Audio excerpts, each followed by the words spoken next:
Hi friends, welcome back to my channel Sanjushree tassels. ಇವತ್ತಿನ ಈ ವಿಡಿಯೋದಲ್ಲಿ ನಾನು ಟ್ರೆಂಡಿಂಗಲ್ಲಿರೋ ಒಂದು ಡಿಸೈನನ್ನು 3 ರೀತಿ ಹೇಗೆ ಮಾಡೋದು ಅಂತ ಹೇಳ್ಕೊಡ್ತಾ ಇದ್ದೀನಿ. ವಿಡಿಯೋವನ್ನು ಪೂರ್ತಿಯಾಗಿ ನೋಡಿ. ಬನ್ನಿ ಸ್ಟಾರ್ಟ್ ಮಾಡೋಣ. ಮೊದಲಿಗೆ ಸೂಜಿಗೆ 10 ಎಳೆ ದಾರನ ಪೋಣಿಸಿ ಇಟ್ಕೊಂಡಿದ್ದೀನಿ. ಮತ್ತು ಬಟ್ಟೆ ಮೇಲೆ ಮಾರ್ಕ್ ಮಾಡ್ಕೊಂಡಿದ್ದೀನಿ, ಮಿಡಲ್ ಪಾಯಿಂಟನ್ನು ಮಾರ್ಕ್ ಮಾಡ್ಕೊಂಡಿದ್ದೀನಿ. ಅದಾದಮೇಲೆ ಡಿಸೆಂಡಿಂಗ್ ಆರ್ಡ್ರಲ್ಲಿ ನಾನು ದಾರಾನ ಬಟ್ಟೆ ಮೇಲೆ ಪೋಣಿಸ್ಕೊತಾ ಇದ್ದೀನಿ. ಇದು ನಾನು 4 ಪಾಯಿಂಟ್ ಇಟ್ಕೊಂಡಿದ್ದೀನಿ. ಅಂದರೆ ಇಷ್ಟು 10 ಎಳೆ ದಾರ ತೊಗೊಂಡಾಗ ನಾನು ತೊಗೊಂಡಿರೋ ಲೆಂತ್ಗೆ 4 ಪಾಯಿಂಟ್ ಕರೆಕ್ಟಾಗುತ್ತೆ.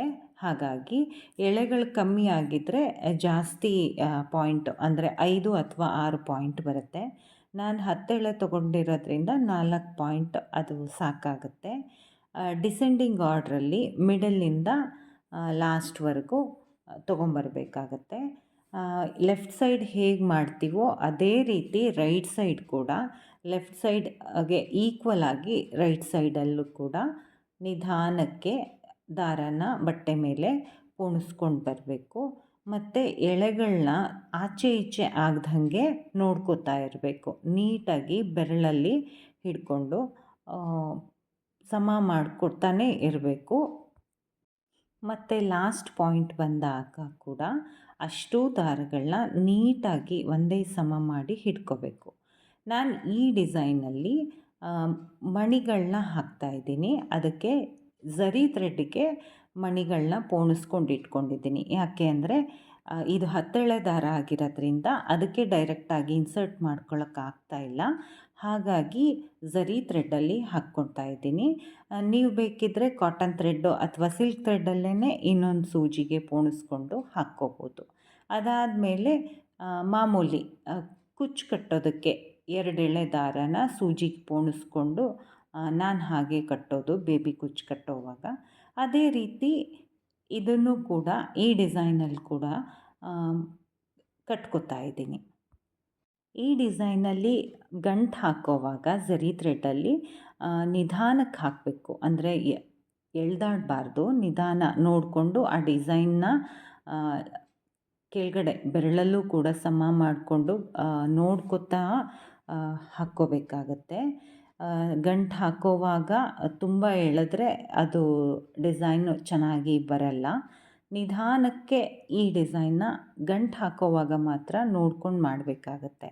ಇಲ್ಲ ಅಂದರೆ ಇದು ಎಲ್ರಿಗೂ ಈಸಿಯಾಗಿ ಮಾಡೋವಂಥ ಡಿಸೈನೇ ಆಗಿದೆ.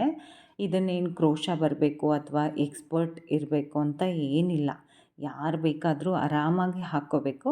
ಬಟ್ ನಿಧಾನಕ್ಕೆ ಹಾಕಬೇಕು. ಅದೇ ಇದ್ರದ್ದು ಮೇನ್ ಪಾಯಿಂಟ್ ಇರೋದು.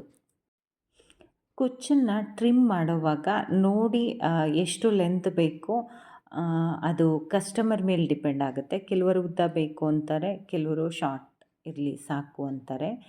ನೋಡಿ ಈ ಥರ ಕಾಣಿಸುತ್ತೆ.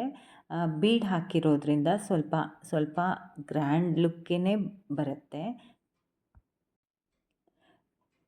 ಈ ಡಿಸೈನ್ ಒಂದನ್ನು ಈ ರೀತಿ ತೋರಿಸಿದ್ದೀನಿ. ಇನ್ನು 2ನೇ ಡಿಸೈನ್ ಬಂದು ನಾನು 2 ಕಲರ್ ಯೂಸ್ ಮಾಡಿದ್ದೀನಿ. 2ನೇ ಡಿಸೈನಲ್ಲಿ ಅಂದರೆ ಅರ್ಧ ಒಂದು ಕಲ್ಲರು, ಇನ್ನು ಅರ್ಧ ಭಾಗ ಇನ್ನೊಂದು ಕಲ್ಲರು.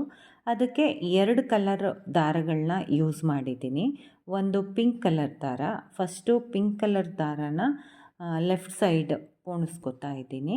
ಇನ್ನೊಂದು ಗ್ರೀನ್ ಕಲರ್ ದಾರ ಯೂಸ್ ಮಾಡಿದ್ದೀನಿ.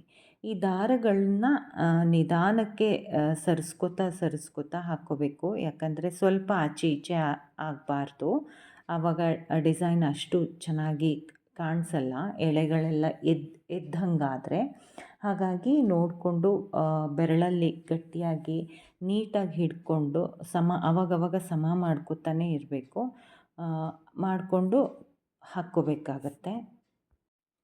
ಮತ್ತು ಎಡಗೈಯಲ್ಲಿ ನೀಟಾಗಿ ಎಲ್ಲ ದಾರಗಳನ್ನ ಜೋಡಿಸಿ ಹಿಡ್ಕೊಳ್ಳಿ.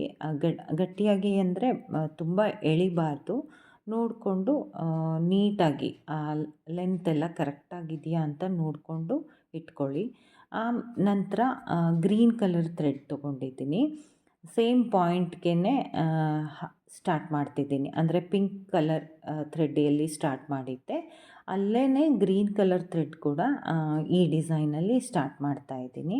ಮತ್ತು ಅದೇ ರೀತಿ ಡಿಸೆಂಡಿಂಗ್ ಆರ್ಡ್ರಲ್ಲೇ ಲೆಫ್ಟ್ ಸೈಡ್ ಎಷ್ಟು ಪಾಯಿಂಟ್ಗೆ ಹಾಕಿದ್ದೀನೋ ಅದೇ ರೀತಿ ನೋಡಿಕೊಂಡು ನಾನು ಕಣ್ಣಳತೆಲೇ ಮಾಡಿದ್ದೀನಿ. ಪಾಯಿಂಟ್ಗಳನ್ನ ಕರೆಕ್ಟಾಗಿ ನೋಡಿಕೊಂಡು ಗೊತ್ತಾಗಿಲ್ಲ ಅಂದರೆ ಒಂದು ಪುಟ್ಟದಾಗಿ ಸೂಜಿಲಾದರೂ ಮಾರ್ಕ್ ಮಾಡ್ಕೊಳ್ಳಿ, ಇಲ್ಲ ಅಂದರೆ ಮಾರ್ಕಿಂಗ್ ಚಾಕ್ ಇದ್ದರೆ ಅದರಲ್ಲಾದರೂ ಮಾರ್ಕ್ ಮಾಡಿಕೊಂಡು ಕರೆಕ್ಟಾಗಿ ಟ್ರಯಾಂಗಲ್ ಶೇಪೇ ಕಾಣಬೇಕು ಅದೇ ರೀತಿ ದಾರಾನ ಪೋಣಿಸ್ಕೊಂಡು ಬನ್ನಿ. ಪೋಣಿಸ್ಕೊಂಡ್ಬಂದು ಲಾಸ್ಟ್ಗೆ ಕೈ ಬೆರಳಲ್ಲಿ ದಾರ ಇರುತ್ತಲ್ಲ ಅದನ್ನು ನಿಧಾನಕ್ಕೆ ಬಿಡಿಸ್ಕೊಂಡು ನೀಟಾಗಿ ಎರಡೂ ಕಲರ್ ದಾರನ ಸಮ ಮಾಡಿ ಮತ್ತು ಅದೇ ಸೂಜಿಗೆ ಝರಿ ಥ್ರೆಡನ್ನು ಪೋಣಿಸ್ಕೊಂಡು ನಾನು ಕುಚ್ಚು ಕಟ್ಟೋದು. ನಾನು ಅದೇ ರೀತಿ ನಿಮಗೆ ತೋರಿಸಿದ್ದೀನಿ. ನಿಮಗೆ ಹೇಗೆ ಆರಾಮಿದೆ, ಕಂಫರ್ಟಬಲ್ ಇದ್ದೀರಾ ಅದೇ ರೀತಿ ಕಟ್ಕೊಳ್ಳಿ. ಇದು ಕುಚ್ಚು ಕಟ್ಟುವಾಗ ಅಷ್ಟೇ, ಈ ಸೂಜಿಯಿಂದ ತೆಗಿಬೇಕಾದ್ರೆ ಸ್ವಲ್ಪ ದಾರಗಳು ಆಚೆ ಈಚೆ ಆಗುತ್ತೆ. ಹಾಗಾಗಿ ನೋಡಿಕೊಂಡು ನಿಧಾನಕ್ಕೆ ಸುತ್ತಕೊಂಡು ಗಂಟು ಹಾಕ್ಕೋಬೇಕಾಗತ್ತೆ. ನಿಧಾನಕ್ಕೆ ಮಾಡಿಕೊಂಡ್ರೇ ಈ ಡಿಸೈನು ಚೆನ್ನಾಗಿ ಬರೋದು. ಈ ಡಬಲ್ ಕಲರಲ್ಲಿ ಹಾಕಿರೋದಂತೂ ತುಂಬ ಚೆನ್ನಾಗಿ ಕಾಣಿಸ್ತಾ ಇದೆ. ಇದು ಯಾವ ರೀತಿ ಸೀರೆಗೆ ಬೇಕಾದರೂ ಸೂಟ್ ಆಗುತ್ತೆ. ಅಂದರೆ ಮಲ್ಟಿ ಕಲರ್ ಇದ್ದಾಗ ಈ ರೀತಿ ಎರಡೆರಡು ಕಲರಲ್ಲಿ ಕುಚ್ಚುಗಳನ್ನ ಹಾಕ್ಕೊಂಡ್ರೆ ಚೆನ್ನಾಗಿ ಕಾಣಿಸುತ್ತೆ. ನೀಟಾಗಿ ಬೆರಳಲ್ಲಿ ಸಮ ಮಾಡಿಕೊಂಡು ಗಂಟು ಹಾಕ್ಕೊಳ್ಳಿ. ನಾನು 3 ಅಥವಾ 4 ಸುತ್ತು ಹಾಕಿ ಕುಚ್ಚನ್ನು ಕಟ್ತೀನಿ. ಕಟ್ಬಿಟ್ಟು ಗಂಟು ಹಾಕಾದ್ಮೇಲೆ ಒಳಗಡೆಯಿಂದ ಸೂಜಿ ತೊಗೊಂಬಂದು ಎಳ್ಕೊಂಡು ಟೈಟ್ ಮಾಡ್ಕೊತೀನಿ. ಹೀಗೆ ಬರುತ್ತೆ. ಇದನ್ನು ನೋಡಿಕೊಂಡು ಟ್ರಿಮ್ ಮಾಡ್ಕೊಳ್ಳಿ. ಎಷ್ಟು ಉದ್ದ ಏನು ಲೆಂತಿಗೆ ಬೇಕಾಗತ್ತೆ ಅಷ್ಟು ಉದ್ದ ಇಟ್ಕೊಂಡು ನೀಟಾಗಿ ಟ್ರಿಮ್ ಮಾಡ್ಕೊಳ್ಳಿ. ನಿಮಗೆ ಈಗ ಗೊತ್ತಾಗ್ತಿದೆ ಅನಿಸುತ್ತೆ ಈ ಎರಡೂ ಡಿಸೈನ್ಗೆ ವ್ಯತ್ಯಾಸ. ಎರಡೂ ಚೆನ್ನಾಗಿ ಕಾಣಿಸ್ತಾ ಇದೆ. ಎರಡೂ ಡಿಸೈನು ಸಿಂಪಲಾಗಿ ಅನಿಸುತ್ತೆ ಒಂದು, ಇನ್ನೊಂದು ಸ್ವಲ್ಪ ಗ್ರ್ಯಾಂಡ್ ಲುಕ್ ಕೊಡ್ತಾ ಇದೆ. ಎರಡೂ ಡಿಸೈನ್ಗಳು ಯಾವುದೇ ಸ್ಯಾರಿಗಾಗಲಿ ಸೂಟ್ ಆಗುತ್ತೆ, ತುಂಬ ಚೆನ್ನಾಗಿ ಬರುತ್ತೆ. ನೀವು ಕೂಡ ಈ ಡಿಸೈನ್ಗಳನ್ನ ಟ್ರೈ ಮಾಡಿ ಆರಾಮಾಗಿ ಮಾಡ್ಕೋಬೋದು, ಅಷ್ಟು ಚೆನ್ನಾಗಿದೆ. ಮೂರನೇ ಡಿಸೈನು ಸೇಮ್ ಡಿಸೈನು ಮೂರನೇ ರೀತಿ ಹೇಗೆ ಅಂದರೆ, ಇದು ಒಂದೇ ಕಲರ್ ತೊಗೊಂಡಿದ್ದೀನಿ, ಪೂರ್ತಿ ಒಂದೇ ಕಲರು, ವಿತೌಟ್ ಬೀಡಲ್ಲ, ಒಂದು ಪುಟ್ಟ ಬೀಡ್ ಹಾಕಿದ್ದೀನಿ. ಬಟ್ ಅದನ್ನು ಲಾಸ್ಟಿಗೆ ಕುಚ್ಚು ಕಟ್ಟಬೇಕಾದ್ರೆ ಹಾಕಿದ್ದೀನಿ, ಮಧ್ಯದಲ್ಲಿ ಎಲ್ಲೂ ಹಾಕಿಲ್ಲ. ಅದು ಆಪ್ಷನಲ್ ಇರುತ್ತೆ, ಬೇಕು ಅಂದರೆ ಹಾಕ್ಕೋಬೋದು, ಬೇಡ ಅಂದರೆ ಸ್ಕಿಪ್ ಮಾಡ್ಬೋದು, ಹಾಕಲೇಬೇಕಂತೇನಿಲ್ಲ. ಬಟ್ ಹಾಕಿದ್ರೆ ಪುಟ್ಟ ಬೀಡ್ ಹಾಕಿದ್ರೆ ಸ್ವಲ್ಪ ಕ್ಯೂಟಾಗಿ ಕಾಣಿಸ್ತಾ ಇದೆ ಅಂತ ನನಗನ್ನಿಸ್ತು. ಹಾಗಾಗಿ ಅದನ್ನು ಹಾಕಿದ್ದೀನಿ, ಆ ಪುಟ್ಟ ಬೀಡ್ ಹಾಕಿದ್ದೀನಿ. ಫೈನಲಿ ಅದು ನೋಡಿದ್ಮೇಲೆ ನಿಮ್ಗೆ ಹೇಗೆ ಅನ್ನಿಸುತ್ತೆ ಕಮೆಂಟ್ ಮಾಡಿ ತಿಳಿಸಿ ನನಗೆ. ಇದು ಹಾಗೇ ಮಾಡ್ತಾಯಿದ್ದೀನಿ, ಮಿಡಲಲ್ಲಿ ಪಾಯಿಂಟ್ ಇಟ್ಕೊಂಡಿದ್ದೆ ಮತ್ತು ಡಿಸೆಂಡಿಂಗ್ ಆರ್ಡ್ರಲ್ಲೇ ಬರ್ತಾಯಿದ್ದೀನಿ. ಲೆಫ್ಟ್ ಸೈಡಿಂದನೇ ಫಸ್ಟ್ ತೊಗೋತೀನಿ. ನನಗೆ ಲೆಫ್ಟ್ ಸೈಡಿಂದನೇ ಕಂಫರ್ಟಬಲ್ ಅನ್ನಿಸ್ತು. ನಿಮಗೆ ರೈಟಿಂದನಾದರೂ ತೊಗೋಬೋದು, ಲೆಫ್ಟಿಂದನಾದರೂ ತೊಗೋಬೋದು. ಆಮೇಲೆ ನಾನು ಕೈ ಬೆರಳಲ್ಲೇ ಅದನ್ನು ಮ್ಯಾನೇಜ್ ಮಾಡಿದ್ದೀನಿ, ಎಕ್ಸ್ಟ್ರಾ ಏನು ಅದಕ್ಕೆ ಇಟ್ಕೊಂಡಿಲ್ಲ. ಬೆರಳಲ್ಲೇ ಹಿಡ್ಕೊಂಡು ನಿಧಾನಕ್ಕೆ ಮಾಡಿದ್ದೀನಿ ನಾನು ಮಾಡೋವಾಗ. ಮತ್ತು ದಾರಾನ ಪೋಣಿಸೋವಾಗ ಲೆಫ್ಟ್ ಸೈಡ್ ಯಾವ ನೇರಕ್ಕೆ ಹಾಕಿದ್ದೀರೋ ರೈಟ್ ಸೈಡ್ ಕೂಡ ಅದೇ ನೇರಕ್ಕೆ ಹಾಕೋದನ್ನು ಮ್ಯಾನೇಜ್ ಮಾಡಿ. ಯಾಕಂದರೆ ಎರಡೂ ಒಂದೇ ನೇರದಲ್ಲಿದ್ದಾಗ ಡಿಸೈನ್ಗೆ ಅದು ಕರೆಕ್ಟಾಗಿ ಟ್ರಯಾಂಗಲ್ ಶೇಪ್ದು ಆ ಲುಕ್ ಬರುತ್ತೆ. ಆಮೇಲೆ ಗಂಟು ಹಾಕೋವಾಗಲೂ ಅಷ್ಟೇ ನಿಧಾನಕ್ಕೆ ತುಂಬ ಎಳೆದು ಅಥವಾ ಟೈಟಾಗಿ ಹಿಡ್ಕೊಂಡು ಮಾಡಬೇಡಿ. ನೋಡಿಕೊಂಡು ಆರಾಮಾಗಿ ಅದು ಬಟ್ಟೆನ ಮತ್ತು ಕುಚ್ಚನ್ನು ಎರಡಕ್ಕೂ ಈಕ್ವಲಾಗಿ ಹಿಡ್ಕೊಂಡು ನಿಧಾನಕ್ಕೆ ಗಂಟು ಹಾಕಿ, ಗಂಟನ್ನು ಟೈಟ್ ಹಾಕಿ, ಆದರೆ ಮೇಲ್ಗಡೆ ಇರೋ ಡಿಸೈನ್ನ ಎಳಿಬಾರ್ದು. ಅದನ್ನು ಆರಾಮಾಗಿ ಬಿಟ್ಕೊಂಡು ಕುಚ್ಚನ್ನು ಮಾತ್ರ ಗಟ್ಟಿಯಾಗಿ ಇಟ್ಕೊಂಡು ಹಾಕಬೇಕಾಗತ್ತೆ ಗಂಟನ್ನು. ಈ ಕುಚ್ಚಿಗೆ ನಾನು ಒಂದು ಪುಟ್ಟ ಬೀಡನ್ನು ಆ್ಯಡ್ ಮಾಡಿದ್ದೀನಿ.